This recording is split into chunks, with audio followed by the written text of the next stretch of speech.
Olá, vamos abordar o capítulo 11, polígonos, primeira parte da aula de hoje, que é o tema que vai cair na nossa última prova do ano, né? Está quase chegando ao fim já. Tá? Vamos falar sobre polígonos, começamos definindo o que vem a ser polígono, né? Essa palavrinha ela vem do grego polígonon, que significa vários ângulos, né? Então, um polígono é formado por muitos ângulos, né? Muitos ângulos ou muitos lados, né? Então a gente chama de polígono ou então de linha poligonal fechada, né? Então veja, a linha A1, né? A1, A2, A3, A4, A5 formam uma linha poligonal, uma linha que forma muitos ângulos, tá? Ela é uma reunião de segmentos, segmento A1, A2, o segmento A2, A3, o segmento A3, A4 e assim por diante, tá? Se fosse uma linha poligonal aberta, tá? Seria assim como neste desenho aqui. Tá? Esses dois aqui são linhas poligonais abertas, portanto não são polígonos. Agora, se for fechado, como esta aqui, né? A linha poligonal fechada, aí sim, isso aqui forma um polígono, isso aqui também forma um polígono, ok? Bom, os elementos do polígono, né? Os polígonos, como eles formam vários ângulos, né? Então existem ângulos pelo lado de dentro do polígono, que são chamados de ângulos internos, e os ângulos externos, pelo lado de fora. Mas é importante ficar atento ao seguinte, tá? A gente define como ângulo externo da seguinte maneira. Se você considera um lado, por exemplo, esse lado A2, A3, e o prolongamento, que é essa linhazinha pontilhada aqui, do lado anterior a ele, o anterior é o A1, A2. Então, se eu prolongo o lado anterior, aí vai acabar formando este ângulozinho verde aqui, que é chamado de ângulo externo. Tá? Para cada ângulo interno, tem um ângulo externo. E é importante notar que se você somar o ângulo interno com o ângulo externo, vai dar 180 graus, né? Um ângulo raso, que a gente chama. Tá?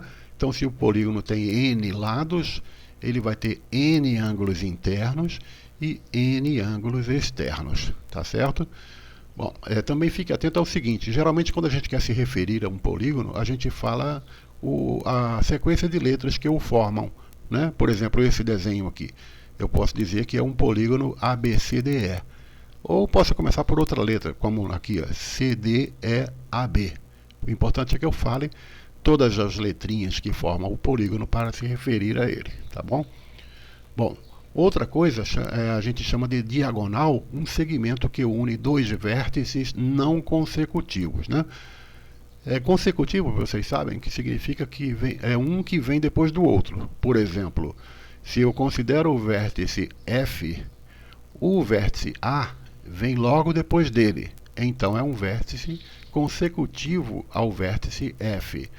Agora, já o vértice B não é consecutivo, porque ele não vem logo depois do F. Logo, entre o F e o B, existe o vértice A. Então, o vértice B não é consecutivo ao vértice F. Se eu juntar os dois, olha, através desse segmento aqui, este segmento recebe o nome de diagonal. Tá? Então, é possível formar várias diagonais em um determinado polígono. Eu cito aqui como exemplo essa diagonal vermelha FC e essa diagonal preta BD. Tá bom? Mas tem muitas. Aliás, quantas será, né? Quantas diagonais tem nesse desenho aqui? Será que eu preciso ficar contando uma por uma, desenhando e tal, para descobrir? Esse aqui é até fácil de calcular, né? Mas se for um polígono que tiver muitos lados, né? Como é que a gente vai calcular isso? A gente vai ver isso também na aula de hoje, tá? Bom, nomenclatura, né? Os polígonos, o menor número de lados possível para um polígono é 3 lados, são os famosos triângulos, né? Os quadriláteros também são muito conhecidos, aqueles que têm 4 lados. Mas todos os outros, até o que tiver 12 lados, todos eles têm um nomezinho especial. Os mais conhecidos, claro, são o triângulo e o quadrilátero. Mas também temos o pentágono, o hexágono, heptágono, né, quando tiver 7 lados, octógono, que tiver 8, eneágono, se tiver 9 lados, decágono para 10 lados, um decágono, olha, atenção, olha, um decágono, se tiver 11 lados, né, é um deca é 10, né, e dodecágono, né, se tiver 12 lados. Tá? O 13 e o 14 não tem nomes especiais, mas o 15 tem, que é o pentadecágono. também não tem nomes especiais o de 16, 17, 18, 19 lados. Mas o de 20 lados tem um nome especial, chama-se icoságono. A partir daí eles não têm mais nomes especiais, né? Agora, se você quiser genericamente se referir a um polígono de n lados, aí você diz que ele é um n-ágono, tá certo? Classificação de polígonos. A gente pode classificar os polígonos em convexos e côncavos, tá? Para a gente perceber se ele é convexo, a gente verifica o seguinte: quando as retas suportes dos seus lados não contêm pontos no interior do polígono. O que vem a ser isso? Né? Por exemplo, eu considero este lado aqui, tá? Este que eu estou apontando. Se eu traçar uma reta suporte, uma reta imaginária, né, coladinha desse lado aqui, né, esta reta suporte, ele não vai atravessar nenhum ponto verde aqui do interior do polígono. Né? Isso acontece com qualquer lado que eu pegar aqui. Ó. Por exemplo, este lado aqui. Né? Se eu traçar essa reta suporte, ela fica sempre do lado de fora. Ela não cruza esta região azul aqui. Sempre que isso acontecer, eu digo que o polígono é um polígono convexo. Né? Já os polígonos côncavos, não. Né? É possível que eu tome um dos lados, né, e trace a reta suporte e verifico que a reta suporte acaba atravessando o interior do polígono, como é esse caso aqui. Tá? Então, quando isso acontecer, quando ele tiver essa cavidadezinha aqui, né, a gente diz que é um polígono côncavo. Tá? Também a gente pode observar o ângulo interno, né, que se apresenta nos polígonos côncavos. Ele sempre vai ter um ângulo que vai dar uma medida superior a 180 graus. Eu indiquei aqui por este símbolo aqui, né, que significa um ângulo maior que 180 graus, tá bom? Bom, o polígono regular, né, primeiramente vamos lembrar o que vem a ser um polígono equilátero. Vocês lembram disso aí do ensino fundamental, né? Equilátero significa lados iguais. Né? Se eu tiver um polígono que todos os lados forem iguais entre si, estão representados aqui por esses dois tracinhos, né? Então eu digo que é um polígono equilátero. Por exemplo, aqui o losango. Losango é um polígono equilátero. Aqui eu tenho um hexágono equilátero. Tá? Veja, os ângulos são diferentes, mas os lados são iguais. Então, pelo fato de os lados serem iguais, ele é chamado de equilátero, hexágono equilátero. Né? Agora, se eu posso observar os ângulos, né? Se os ângulos também forem iguais, olha só aqui, esse retângulo. Ele é um quadrilátero porque ele tem 4 lados, equiângulo porque os ângulos internos são todos iguais. Né? Este símbolo aqui indica ângulo reto, ângulo de 90 graus. Né? Todos eles são iguais, então eu digo que ele é um quadrilátero equiângulo. Aqui nesse caso do hexágono, né? Esse hexágono aqui, tudo bem, ele não é equilátero. Esse lado não é igual a este, né? Mas todos os ângulos internos têm a mesma medida. Então eu digo que ele é um hexágono equiângulo. Agora, se ele reunir as duas propriedades ao mesmo tempo, né? E se ele for simultaneamente equilátero e equiângulo, aí eu digo que ele é um polígono regular. Tá? Simples assim. Então, o mais famoso deles é o quadrado. O quadrado, todos os lados são iguais, mas todos os ângulos internos também são iguais. Então, ele é um quadrilátero regular. Né? O hexágono que a gente veio vendo, se ele tiver todos os lados iguais e todos os ângulos internos também iguais, ele é, então, chamado de hexágono regular. Tá? Vamos ver algumas propriedades dos polígonos, começando com a soma das medidas dos ângulos internos, né? Os ângulos que ficam dentro do polígono. A gente quer saber quanto vai dar a soma desses ângulos. Tá? Primeiro você deve lembrar lá do ensino fundamental, né, que a soma dos ângulos internos de um triângulo é sempre 180 graus. Ah, mas aqui eu não tenho triângulos. Eu tenho aqui um quadrilátero, tenho um pentágono, tenho um hexágono, tenho um heptágono. Mas qualquer uma dessas figuras você pode dividi-la em triângulos. Tá? Por exemplo, o quadrilátero pode ser dividido em 2 triângulos. O pentágono pode ser dividido em 3 triângulos. O hexágono em 4 triângulos. Heptágono eu posso dividi-lo em 5 triângulos. Então sempre vai ser o número de lados do polígono menos 2. Né? Então, olha, são 7 lados, menos 2 dá 5. Então, eu consigo dividi-lo em 5 triângulos. Tá? Então, a gente representa como n menos 2 triângulos. Então, como cada um desses triângulos, a soma dos ângulos internos dele dá 180 graus, né? É a propriedade dos triângulos, e eu posso formar n menos 2 triângulos, então significa que a soma dos ângulos internos de qualquer polígono, tá, pode ser dado por esta fórmula aqui, ó, n menos 2, que é a quantidade de triângulos, multiplicado por 180. Tá certo? Isso é importante, a gente vai usar muito, tá? Por exemplo, aqui vamos ver nesse exercício, né? Dado o pentágono convexo ilustrado a seguir, está aqui o pentágono, né? Ele não é regular, mas é um pentágono, tá? Determine o valor de x. Ele quer que a gente determine o valor de x, não é o valor dos ângulos, porque os ângulos são diferentes. Esse aqui, por exemplo, a gente já sabe que mede 90 graus, né? Mas os outros a gente não sabe.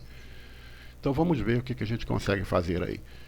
Primeiro, né, se ele é um pentágono, né, ele tem 5 lados, então a soma dos ângulos internos, pela fórmula que a gente acabou de ver, vai ser assim, ó, n menos 2 multiplicado por 180. N é 5, porque ele tem 5 lados. 5 menos 2 dá 3. E 3 vezes 180 vai dar 540. Então eu já sei que se eu somar todos esses ângulos internos aqui, tem que dar 540 graus. Tá? Então eu vou somar. Né? Eu pego aqui, ó, 90, que é esse daqui, mais x mais 70, que é esse daqui, mais 3x, que é esse outro, mais 2x menos 10, que é esse outro, mais 130 menos x, que é esse outro aqui. A soma disso aqui vai ter que dar 540. Fazendo essa continha, a gente descobre que x vale 52 graus, que foi o que ele perguntou, qual foi o valor de x.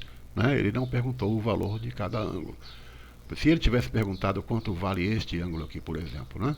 Ora, se eu sei que esse daqui vale 3x e eu acabei de descobrir que x vale 52 graus, né? Então este ângulo aqui mede 3 vezes 52, que vai dar 156. Tá? Então esse daqui especificamente tem 156 graus. Tá certo? Anota aí, por favor, os exercícios de hoje. Tá? Na página 60, o exercício de 1 até 5, esse aqui não precisa mandar pelo AVA, é só para você treinar. Tá? Agora, na seção Consolidando Saberes, da páginas 62 e 63, você também vai fazer os exercícios do número 1 até o número 5. Mas para mandar pelo AVA, basta mandar os 3 últimos, tá? O 3, o 4 e o 5 da seção Consolidando Saberes. Esse aqui não precisa mandar pelo AVA não, tá bom? Continuando com as propriedades dos polígonos, né? Vamos ver quanto dá a soma das medidas dos ângulos externos. A gente acabou de ver os ângulos internos. Agora vamos ver os ângulos externos, tá?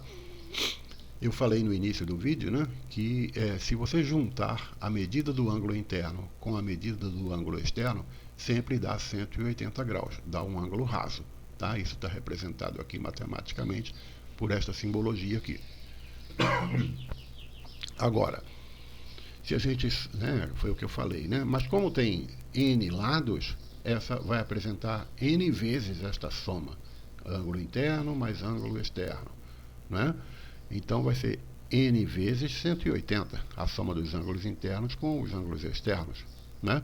Mas os ângulos internos, a gente já acabou de ver que a fórmula do SI, a soma dos ângulos internos, é n menos 2 vezes 180. Então, se eu substituir este símbolozinho por essa expressão que a gente já acabou de estudar, e somar com os ângulos externos, tem que dar n vezes 180. Tá? Então, se a gente resolver esta equação aqui, você vai acabar encontrando que a soma dos ângulos externos sempre vai dar 360 graus. Tá bom? Em qualquer polígono, seja ele regular ou irregular, desde que ele seja um polígono convexo, né? Então, guarde este resultado aí, é a segunda formulazinha que a gente está vendo hoje. Tá? Vamos ver aqui uma questão resolvida. Determine o polígono convexo cuja soma dos ângulos internos e externos é igual a 2160 graus. Tá? Como é que a gente vai resolver isto? Bom, primeiro a gente vai lembrar, né? A gente acabou de ver que a soma dos ângulos internos com a soma dos ângulos externos, ele disse que dá 2160 graus. Mas a gente sabe, né, que neste caso aqui, né, a soma dos ângulos internos com a soma do ângulo externo sempre dá n vezes 180 graus, né? Então, n vezes 180 graus tem que dar 2.160 graus. Foi o que ele afirmou aqui no enunciado. Então, eu formo essa equaçãozinha aqui. N vezes 180 graus é igual a 2.160. Se eu resolvê-la, descubro que n vale 12. A pergunta dele foi: determine o polígono, né? Então determinamos, a gente descobriu que ele tem 12 lados. E como se chama o polígono que tem 12 lados? Chama-se dodecágono. Tá? Ele pode ser aqui, olha, não regular ou então regular. Ambos têm 12 lados. Tá? Este é irregular, este aqui é regular. Tá bom? No próximo vídeo a gente vai ver ângulos internos e externos em polígonos regulares. Tá bom?